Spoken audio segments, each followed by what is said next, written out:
Hey, what's up guys? Générique de début de Bakoletsu Hanta, série bien connue des animés fans des années 90, de 96 si je ne m'abuse. On espère que vous allez tous bien. Vous êtes bien évidemment avec nous pour une heure de son japonais, c'est comme tous les samedis matins. C'est toujours sur le 102.2 Radio Canu et c'est toujours avec le Romain, le Damien et une invitée qui va arriver parce qu'elle cherche à se garer. Eh ben, le centre-ville de Lyon, c'est quand même assez compliqué. Muteki Yokoso. Certes, Muteki Yokoso. Hey Yokoso. On espère que vous êtes en forme, comme nous. Tous les samedis matins, on est là à 9h pour vous balancer du son, donc on espère que...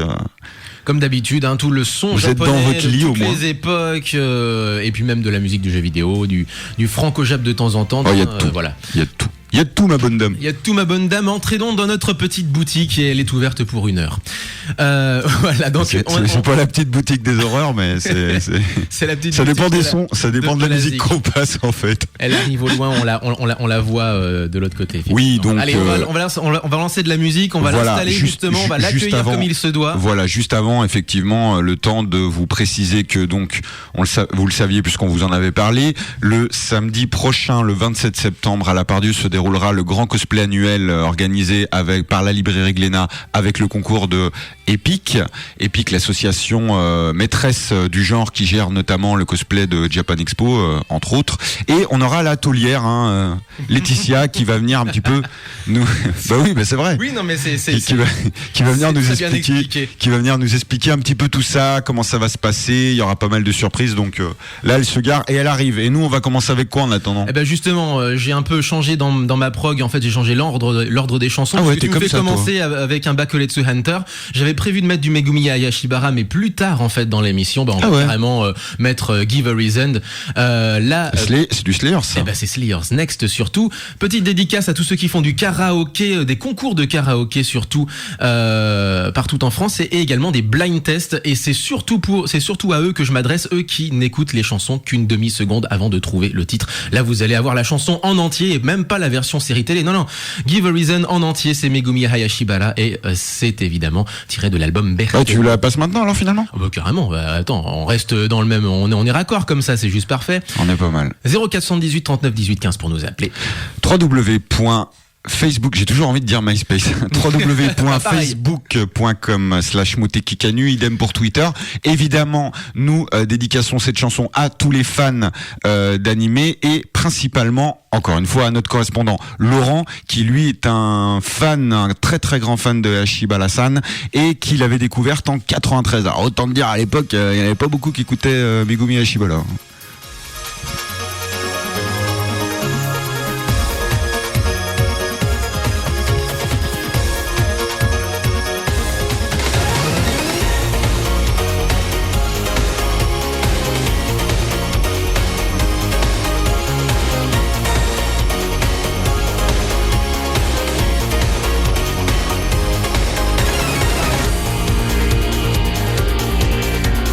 目まぐるしい時間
c'est Muteki de 9h à 10h sur Radio Cagnes 102.2 FM. Hey, y a plus de filles.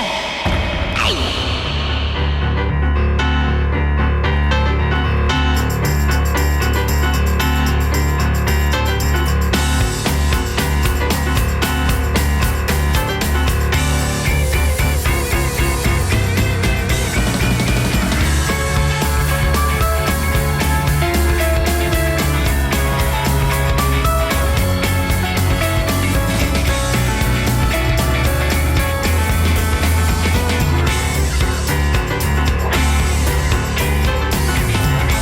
明日の時間をごまかして書いた手帳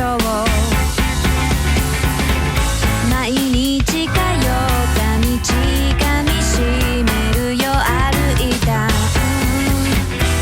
いつだってあなたが私を見てたそれだけで乗り越えられてきたの切なくて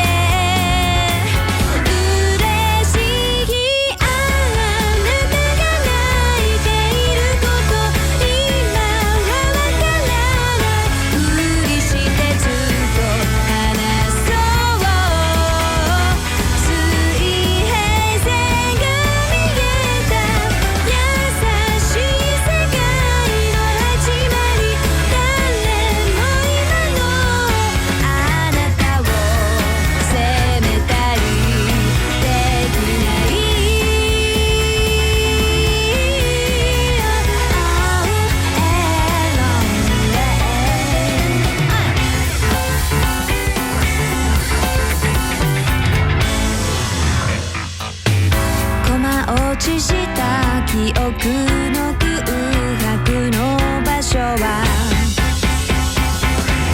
忘れた糸目をつぶってしまった場所そんな時あなたと作った星見つけたらこんな私でもいいだと思ったりするから心はいつだってあなたを当たり前のようにさしてる笑うあなたがたまらなく愛おしいよ優しい世界の始まり誰も私の想いを笑ったりできない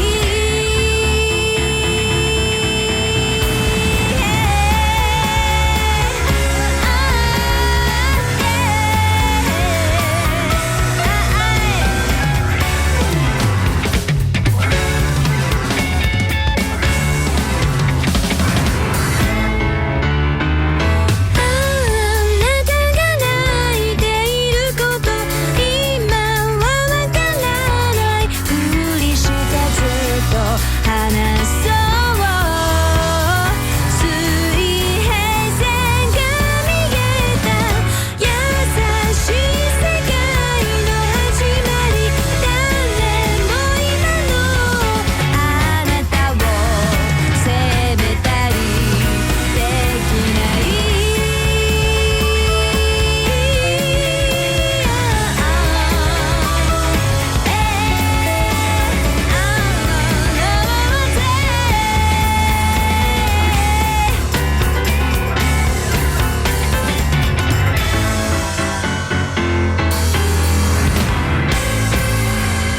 C'était pas une chanson qui met de bonne humeur, ça. Hein, C'était super. la petite Ça met Aiko. en joie, je trouve. La petite Aiko qu'on aime bien, hein, qu'on vous passe de temps en temps.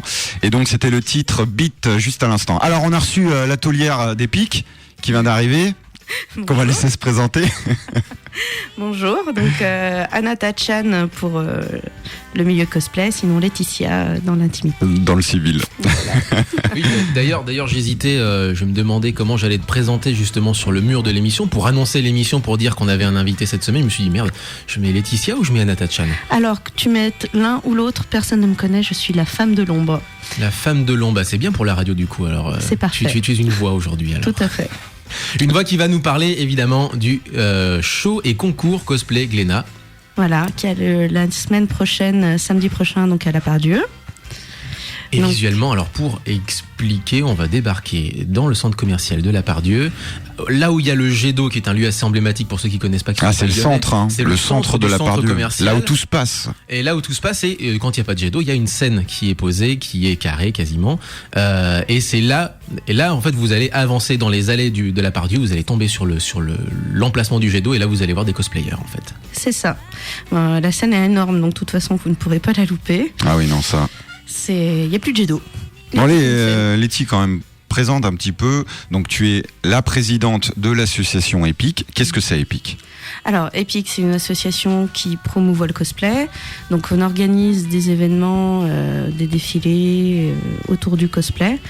Donc, on est là pour le faire connaître au grand public et aussi pour que les cosplayers puissent faire partager leur passion dans les meilleures conditions possibles. Donc, quand même, sachez que donc là c'est le 3e rendez-vous au niveau du cosplay Glénat et que je tiens quand même à rendre hommage à EPIC, donc par le biais de Laetitia qui est ici présente en tant que présidente. Au niveau de leur implication, sachez quand même que si le cosplay prend l'ampleur qu'il prend aujourd'hui, puisque là ça commence à devenir assez important, c'est vraiment aussi grâce à eux. Ils s'occupent de tout, ils bichonnent les cosplayers, ils s'occupent des allées, des retours, des restos et que sais-je encore, d'autres choses peut-être moins avouables. Et donc voilà, c'est vraiment une très très grosse implication quand même, hein. Merci. merci. Oui, c'est une équipe c'est essentiellement des amis qui se connaissent depuis des années. C'est notre passion aussi, le cosplay. Nous, on n'en fait pas forcément, mais l'organiser, c'est vraiment pas comme ça que nous, on exprime notre passion et ça nous fait vraiment plaisir de voir le grand public s'y intéresser et de voir les cosplayers qui sont super contents à la fin d'un event, quoi. Alors on précise, on n'en fait pas forcément, mais quasiment tout le monde, voire tout le monde en fait chez Epic a au moins fait un cosplay et connaît la somme de travail que ça représente, évidemment également l'excitation du passage sur scène qui va avec. Oui, tout à fait, c'est vrai. Mais certains cosplays sont plus ou moins inavouables. N'en parlons pas plus. Ah, il y aura beaucoup de C'est surprises. normal, Hein, tout le parce monde que voilà, tous les cosplayers ont leur dossier, je vous invite à il y a quand même regarder sur les sites internet il évidemment. y a quand même des cosplayers qui viennent de toute l'Europe, notamment cette année, il y a également des Américaines. C'est ça, on a deux guest stars qui sont It's Raining Leon et Miss Yeru, donc qui viennent des États-Unis, donc qui sont des cosplayeuses plutôt renommées et fort sympathiques. Donc j'ai vraiment hâte de les recevoir. Et après, oui, on a des cosplayers qui viennent de toute l'Europe. La plus éloignée, c'est Chapi qui vient de Pologne. On a également des Danoises, des Italiens, des Espagnols, des Suisses, des Belges. Ah, donc voilà. Hein. Partout, hein. C'est quand même, et il y aura également des lots comme chaque année, et notamment on peut aussi annoncer un partenariat avec Thomas Cook, entre Glénat, Epic et Thomas Cook, le voyagiste, donc, Voilà. et qui va offrir un voyage au Japon. Enfin, ça sera une sorte de Une enveloppe, comme on dit. Avec Au dedans un billet. choix. Un billet d'avion, non, c'est ça ? Voilà. Donc plein de surprises. On en reparlera un petit peu tout à l'heure, Letty. Pas de souci. On va faire une petite pause musicale et puis on Oui. relance évidemment sur d'autres questions, sur d'autres thématiques. Avec liées les évidemment noiseries à aussi. ce Vous pouvez pas le voir, hein, mais on a des cosplay croissants là. Ah oui, Non j'ai mais faim, ça en plus. faut pas le dire, après ça va faire des jaloux. C'est et pour tout. nous, c'est pour nous. Non mais c'est pas ça, c'est que ça va faire des jaloux. Après il y a des gens qui vont venir à l'émission et qui vont dire ah bah il y a pas de viennoiserie. C'est quoi, on est reçu comment? Alors voilà. Petit enchaînement, voilà, histoire de mettre un petit peu de zik. Et on rappelle donc que notre invitée cette semaine c'est Laetitia Anatachan, comme vous préférez, présidente d'Epic, pour le cosplay et le cosplay show et contest. C'est ça, on en reparlera tout à on en l'heure. reparlera. L'énorme cosplay, l'immanquable On cosplay. reviendra sur la Samedi configuration. prochain, vous avez rien, hein. Sauf si malheureusement il y a un enterrement. Vous êtes à la Part-Dieu. On Samedi reviendra 27 sur- septembre. C'est ça, c'est l'événement Non, mais c'est- lyonnais de l'année. Non mais vous êtes là. Hein. Avec une configuration donc sur laquelle on reviendra juste après cette petite musique que vous connaissez peut-être d'ailleurs. Ghost in the Shell, Standalone Complex, Yoko Kanno et la chanson Inner Universe. Jusqu'à 10h.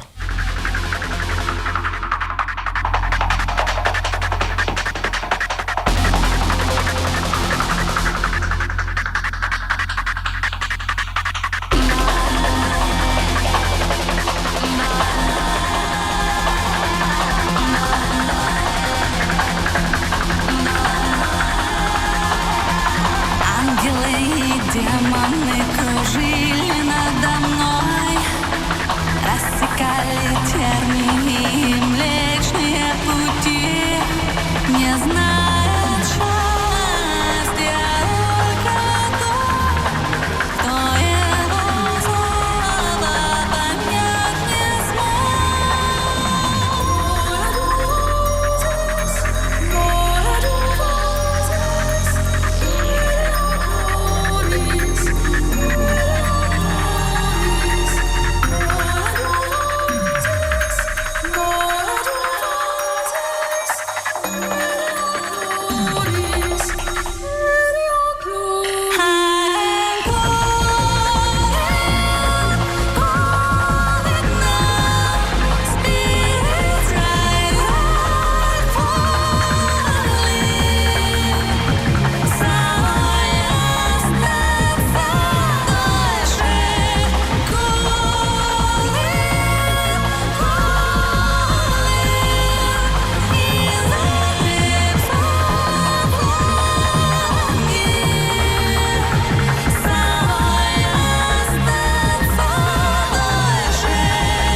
てめえら無敵を聞きやがれ。土曜だろうがよ。いつだって ?9 時から10時までに決まってるだろうが。ふざけんな。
Et oui, vous êtes bien dans Muteki, l'émission qui aime la vie.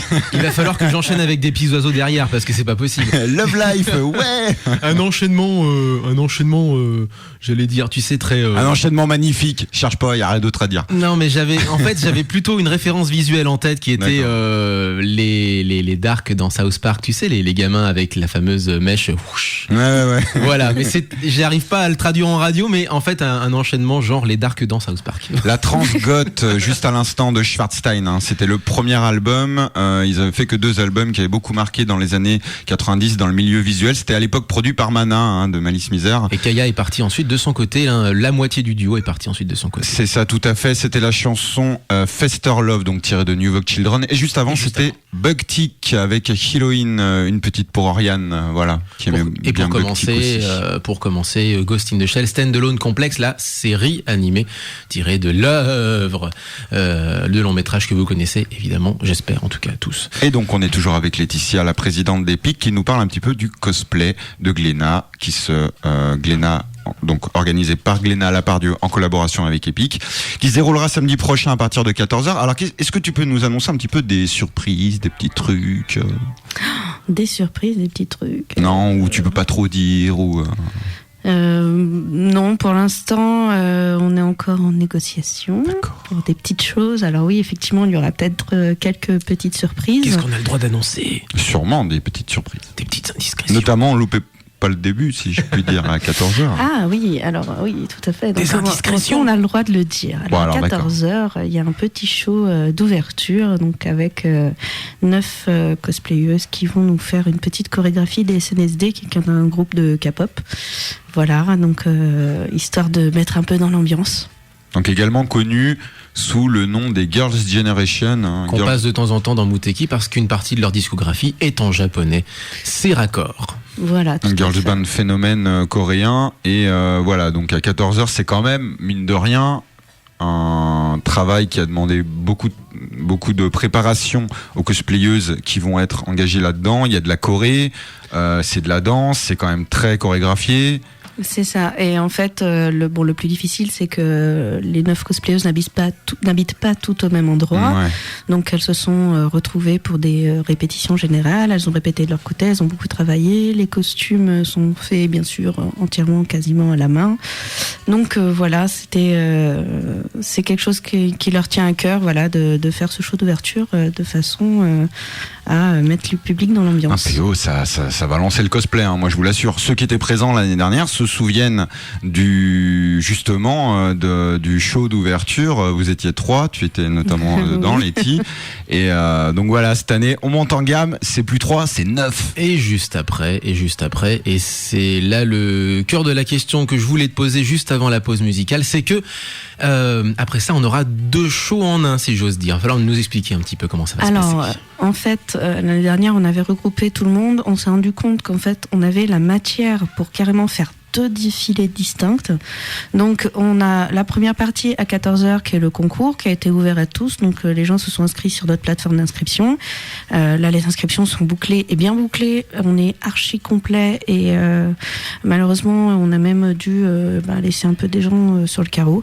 Donc, j'espère qu'ils retenteront l'année prochaine. Premier arrivé, premier servi. Hein. C'est ça. On s'attendait pas sincèrement à un tel engouement, je vous le dis, parce que c'est vrai que sur Lyon, la communauté cosplay est quand même pas aussi grande, par exemple, qu'à Paris. Malgré tout, en fait, le fait que ça soit super bien passé l'année dernière, cette année, il y a beaucoup de gens qui sont inscrits. Donc voilà, un concours qui est archi complet.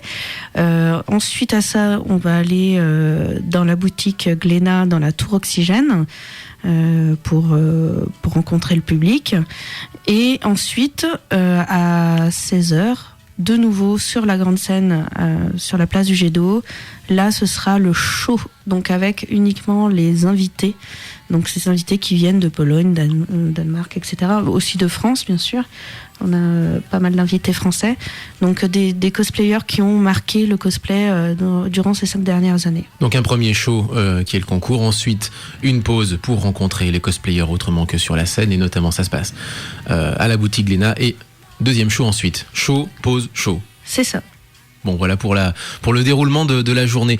Je reviens sur les invités. Romain et moi, on a eu l'honneur de le présenter l'année dernière, et on a eu l'honneur aussi de voir le palmarès de chacun. Et j'imagine pas mal de ces invités-là qui ont gagné des Eurocosplay, des ECG, des sélections de leur pays pour le World Cosplay Summit, par exemple, j'imagine. Oui, tout à fait. En fait, tous les participants, tous les invités là ont un palmarès pour certains très très impressionnant.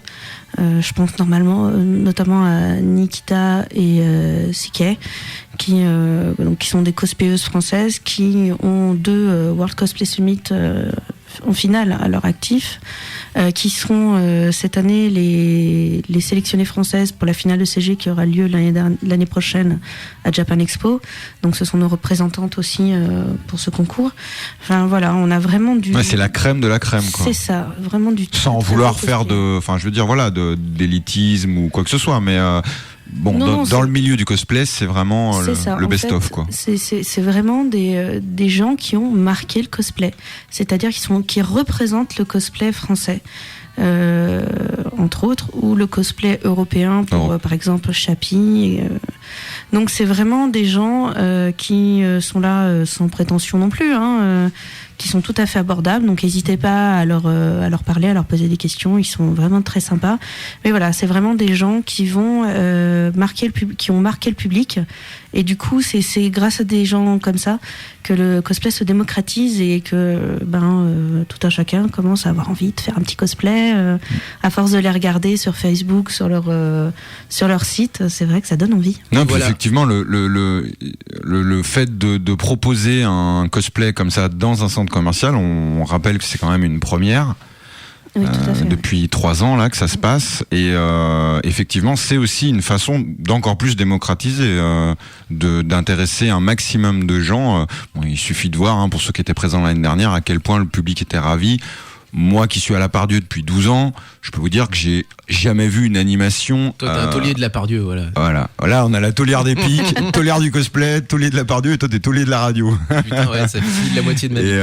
Et donc voilà, moi personnellement, en tout cas, vraiment, très sincèrement, j'ai jamais vu une animation avec autant de public sur les 3 étages. C'est hyper impressionnant, et les gens, ils sont comme des dingues, quoi. Moi, je vous dis, ce qui m'a également fait très plaisir, c'est justement des cosplayers lyonnais, dont pour certains, c'était leur premier cosplay l'année dernière à Glénat, et qui sont venus cette année à Japan Expo, qui n'osaient pas avant, qui se sont fait plaisir sur la scène de Glénat et qui d'un coup disent en fait c'est super sympa, c'est bonne ambiance, le cosplay c'est génial, allez hop, grosse convention en perspective. Enfin c'est super. C'est marrant parce que finalement pour eux c'est peut-être plus facile de franchir le pas dans un endroit neutre entre guillemets, comme un centre commercial, plutôt que dans une convention. C'est ça. Et en après, fait malheureusement les gens ont souvent peur d'être jugés, et justement qu'il y ait cette espèce de clivage, alors que pas du tout. Ils se sont rendus compte que les invités l'année dernière déjà, pareil, avaient du gros palmarès, ont été très très ouverts, très ouverts au dialogue, et ça a boosté pas mal de cosplayers débutants, et c'est très très sympa. Voilà, c'est une chose fondamentale sur laquelle je voulais revenir justement. Si vous nous écoutez et que vous avez envie de faire du cosplay, ou vous étiez déjà inscrit, le show Cosplay Glénat, je mets ça dans show Cosplay Glénat, c'est l'occasion déjà de franchir le pas, et ça faut le rappeler. Il faut rappeler que il y a cette partie concours, et alors là pour le coup vous n'avez pas du tout à avoir à rougir de quoi que ce soit de palmarès, mais surtout ça vous permet, en vous inscrivant, de pouvoir rencontrer les invités, d'échanger notamment des techniques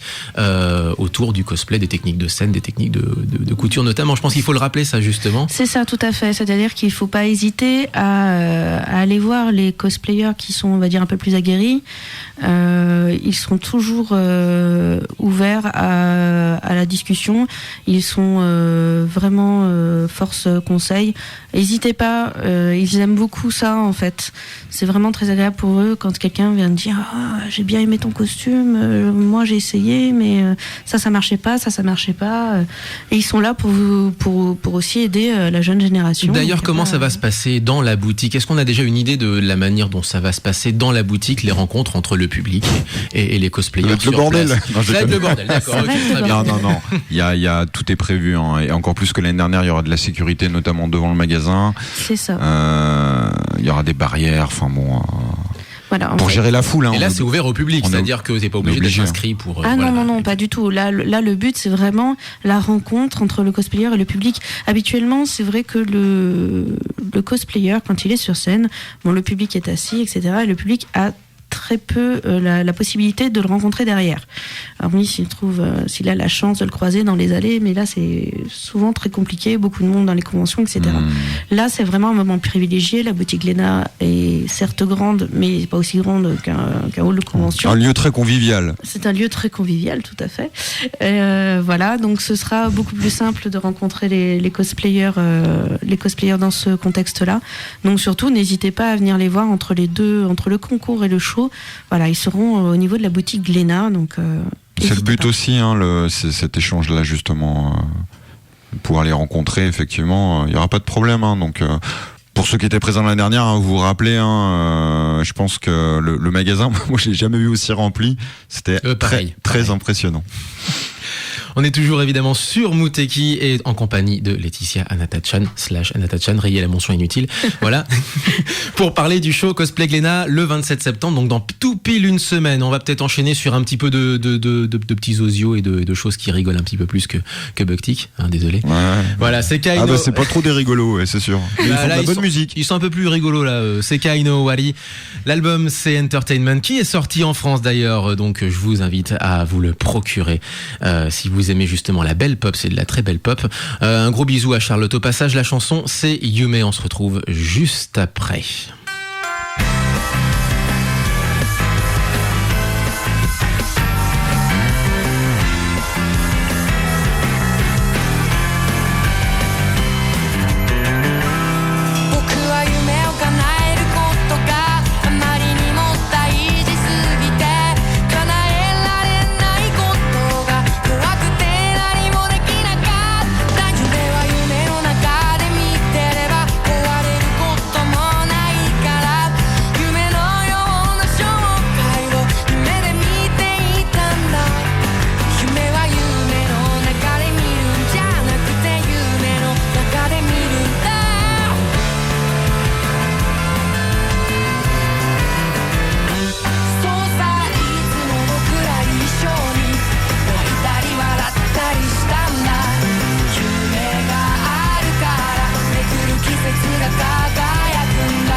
僕の命は輝くんだそして桜の花びらがいつか散ってゆくように夢を見ながら僕は死んでゆくんだね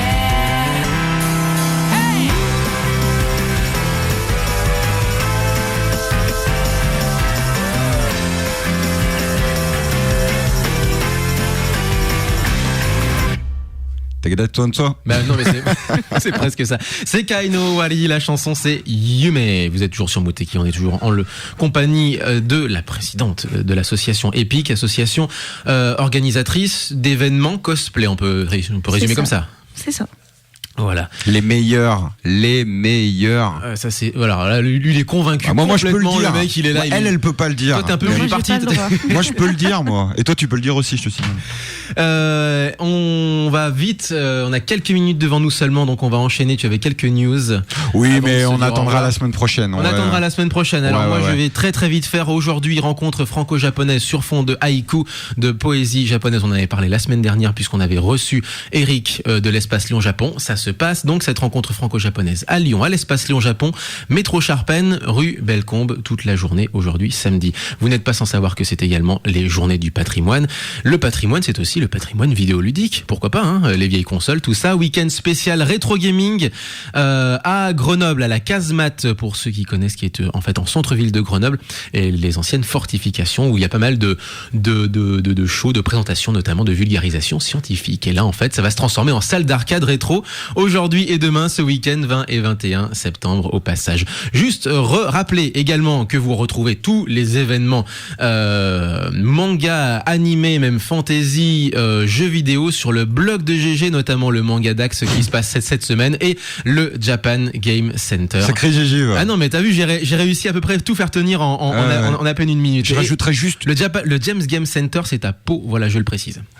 C'est bon, juste j'ai dit Pau, ça date. une toute petite chose. Bon, c'est plus parce que vous savez que nous, on adore le flipper et on sait qu'il y a des auditeurs qui aiment ça aussi. Oula. On vous avait parlé l'année dernière de Festiflip. Ça n'a rien à voir avec la musique japonaise, mais bon, on s'en fout.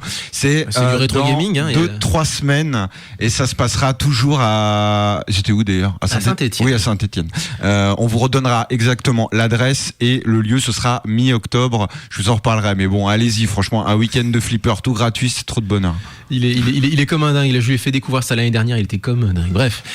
C'est peut-être le moment de se quitter, ouais, voilà. Et c'est le moment où surtout de rappeler justement comment on peut notamment contacter la SOEPIC. Voilà. Il y a un forum, il y a un site, des choses comme ça. Alors, il y a un Facebook, donc Epic Asso. Ne voyez pas de jeu de mots là-dedans.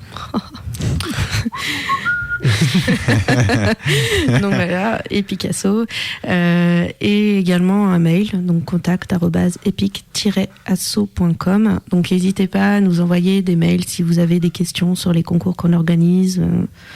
On vous redonnera ça de toute façon sur la page Facebook de l'émission. Et puis qui, on le rappelle, bien sûr. organise, on en avait déjà parlé dans l'émission, qui s'occupe du cosplay à Japan Expo. Donc si vous êtes à Japan Expo, je sais que ça charrie énormément de monde, donc vous voyez des t-shirts violets, ce sont les gens d'Epic.